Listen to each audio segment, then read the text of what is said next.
It has finally arrived! The Steam Deck killer! Well, we'll find out. So this is the Legion Go as Steam Edition. Lenovo and Valve were very gracious in sending us out a review unit. It's not a sponsored video, but I'm very curious because I have been a little bit of a Steam Deck hater turned passionate lover. What? Nice. No, I loved it. Enemies to lovers.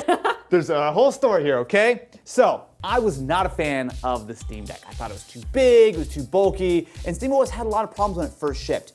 However, in the year of 2025, this is the gaming system I use 95% of the time. One of the main advantages here is just the simple fact that I can use it like a console with PC games. I don't have to worry about updating drivers. I don't have to worry about diving into Windows. I can just pick it up, push one button, play my game, put it back to sleep, and not think about it. And what else do you want out of a handheld console? Which leads us to the Legion Go OS Steam Edition. This is a device that already is available shipping with Windows. However, this is the first time that there's an officially sanctioned version of SteamOS that's shipping right out of the box. So this is a different colorway. I'm very excited because there's a lot of potential with SteamOS being just straight up the operating system you use on handheld. Does it make sense to use SteamOS over something like Windows? Because there are going to be some downsides, notably some real difficulties when it comes to anti-cheat. And above all, is it worth paying more than a little bit more to get your hands on the SteamOS version versus something like a Steam Deck, which Valve give for free every time you buy a CS2 skin? It's not true. I made that up. So one of the things that's unique about this is it actually has a different colorway. So the original Legion Go OS is a white console. This is actually like a dark purple. So you can see it's sort of a black mid-frame, but especially on the back, that's like actually purple. That looks really nice. So you put this side by side with the Steam Deck. You'll see that it's actually a pretty similar footprint. So it does have a larger 8-inch display. It's not an OLED, but it does go up to 120 hertz, higher resolution. It also has VRR, which is nice. You'll see the configuration is also a little bit different. So instead of having the sticks on the top, they're slightly offset. You do have a D-pad, but it's sort of set a little bit farther down. And instead of the two large touchpads, which are nice, but I'll be honest, I think vast majority of gamers don't really use these that often, you have a little baby touchpad here, which isn't super useful, but is fine. One thing I will say though, is that the thickness is a pretty massive difference. So the Legion Go OS is just pretty chunky all the way through. The Steam Deck is significantly thinner. Now, part of the reason for that is that this has a lot more horsepower. You know what'd be funny? I've done all this talking. I haven't actually fired it up. It is, SteamOS is already on here, right? Right? Hope so. SteamOS, let's go! Cool, well that's SteamOS. So it has been a few days of using the Legion Go OS, and if I was recording this update yesterday, I would have had some questionable things to say. However, just last night I got pushed a new beta build of SteamOS, and it solved a lot of my problems. So we'll go through it one by one, but essentially what I'm getting here with, I've been using mostly the Z2 Go variant, since that's the one that's a little bit more affordable, a little bit more of a one-to-one comparison with the Steam Deck. Good performance and a largely polished experience. However, one thing I have had an issue with are games thinking that this is a Steam Deck. So for example, I was playing The Last of Us 2 Remastered, and because it defaults to Steam Deck settings, it wouldn't let me change my resolution beyond 1280 by 800. Now, I assume that a large number of games are gonna have to be updated to understand that not everything on SteamOS is just a Steam Deck. So there are small things like that, but also some of the advantages aren't really gonna be that noticeable even when you do have more unlocked sort of settings, because at this kind of size, I actually am probably gonna be running at lower resolutions. I'm going to be running at lower frame rates because I care about battery life. And that's one thing I really can't comment on yet, because the original build I was playing with largely had this thing maxed out because the TDP limits weren't working, which means that I was able to drain this in just under an hour and a half.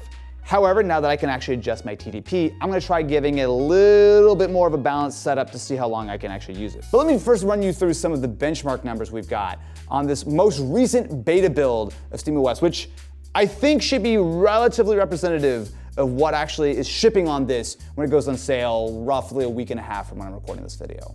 So we ran both the Go OS Z1 Extreme Edition, as well as the Z2 Go and the Z2 Go running Windows, and we threw the Steam Deck OLED in. So we've got numbers for Cyberpunk, where the Z1 Extreme definitely outperforms the other models, but even the regular Z2 version gets 61 FPS. And mind you, these are all on the Steam Deck sort of medium-ish settings at 800p.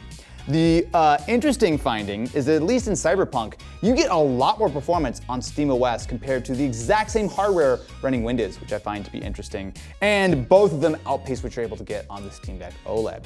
Now, Forza is a game that's a little bit more optimized on the Windows side. So the Windows version of this outperforms the SteamOS slightly and definitely outperforms the Steam Deck OLED. But again, the Z1 Extreme, surprise, surprise, is significantly more powerful.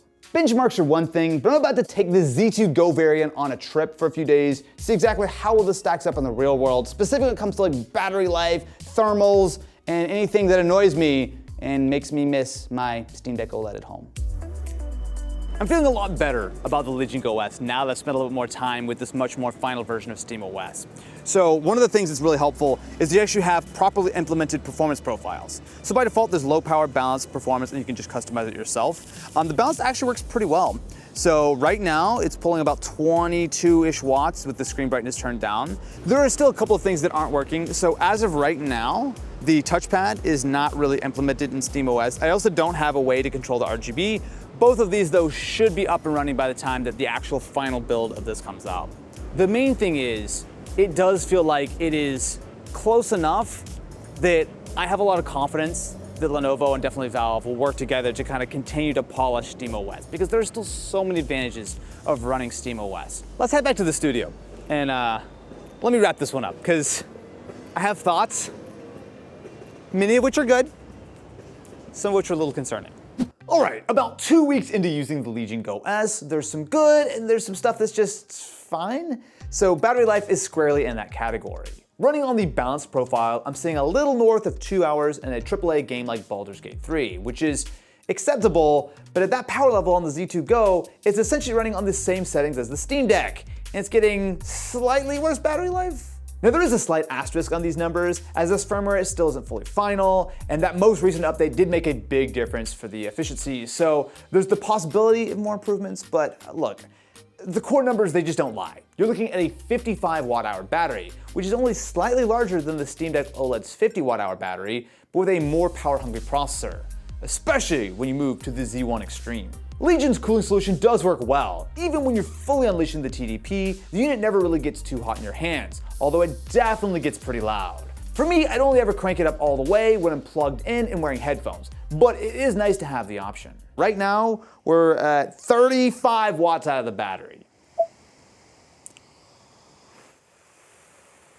This brings me back to the hardware. Look, all due respect to the Legion team, but the hardware is just fine. I mean, look, I understand the extra thickness to fit the beefy cooling solution, but compared to the Steam Deck, it feels chunky and again has almost the same size battery.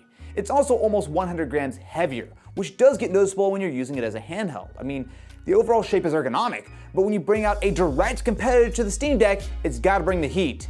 And the Go S, it kinda does. So to be clear, there are two versions of the Lenovo Legion Go S.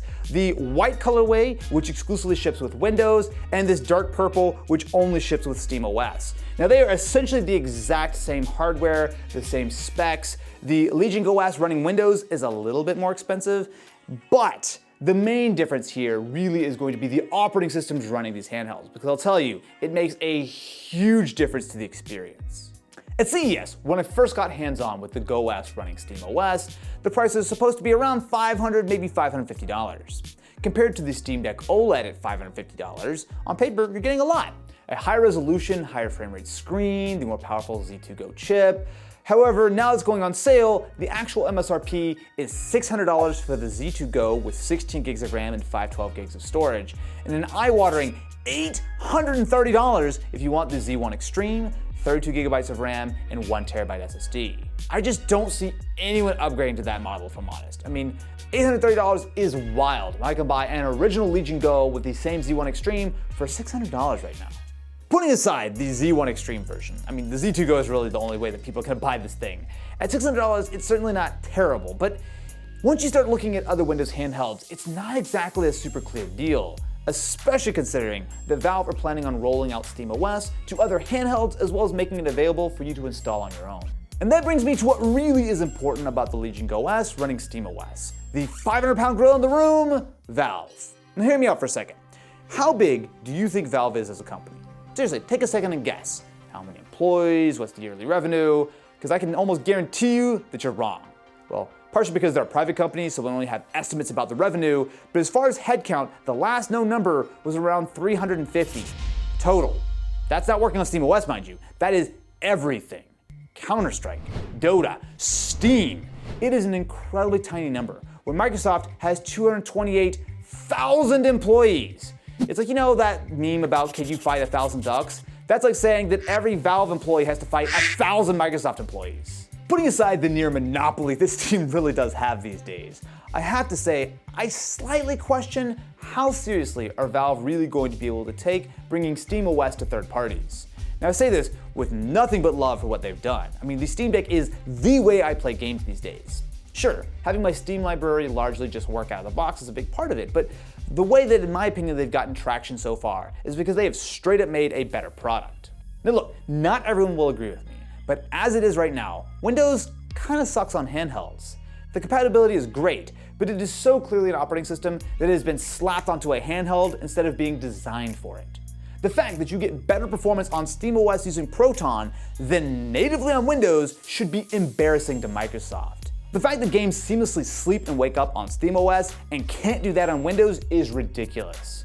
And the fact that Valve have built this operating system with all the benefits of a console without constant driver updates or weird settings you need to deal with like a PC, while also leaving it open for you to do quite literally anything you want, should absolutely be applauded. However, the winds are changing. It is heavily rumored that Microsoft are about to release a Windows version specifically designed for handhelds, and from what I've heard, it is going to be significantly better than what exists now. I really believe that we have SteamOS to thank for jolting Microsoft into action, but now that they're awoken, I'm kind of afraid that if Windows is even somewhat closer to being as good as SteamOS, it is going to suck the oxygen out of the room in the handheld space. Because let's not forget the other players. You've got Nintendo with the Switch 2, the existing first-party Steam Deck, millions of existing Windows handhelds that potentially could get an update with this new Windows version, and rumors point to a PS6 portable before too much longer. I mean, really, with all of this, how much space is there really going to be for SteamOS on third-party portables like the Legion Go OS, especially if Valve don't have the manpower to fully support it properly? Okay, yeah, so there's a lot of speculation there, I'll admit, but it's just really where my head has been after spending the last couple of weeks with the Legion Go OS. It is a perfectly respectable first crack at bringing SteamOS beyond just the Steam Deck itself, and I do think that as soon as it lands on sale, it'll be a really strong value. But with so much on the horizon, a little patience isn't a terrible idea. I'll tell you who really wins in this whole thing though. Literally all of us. SteamOS has pushed handhelds to be much better, and they really have thrown the gauntlet down with this push to work on third-party hardware. For now, I'm going back to the Steam Deck OLED, mostly for the slimmer, nicer hardware. I really like the way that OLED screen looks, but I'll tell you what, it is about to get real spicy.